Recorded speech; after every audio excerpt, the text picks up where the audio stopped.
நம்ம வாயிலேருந்து bad smell வர்றது வந்து நம்ம வாயில் இருக்கிற ப்ராப்ளம்னால தான் வருது. கரெக்டாக?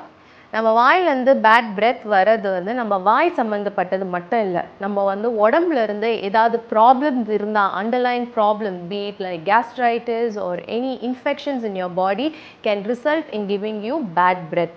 ஸோ பேட் பிரெத்தை ஈஸியாக நெக்லெக்ட் பண்ணாதீங்க. அது நம்ம வாய் சம்மந்தப்பட்டது மட்டும் கிடையாது. கை குழந்தைங்களுக்கு நம்ம வந்து ஓரல் ஹைஜீன் பண்ண வேண்டிய அவசியம் இல்லை.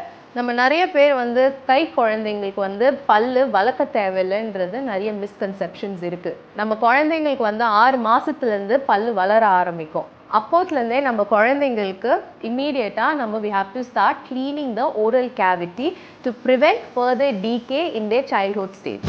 டென்டல் எக்ஸ்ரேஸ் ரொம்ப டேஞ்சரஸ். ரேடியேஷன் எக்ஸ்போஷர் ரொம்ப ஜாஸ்தியாக இருக்குது. நிஜமாவா?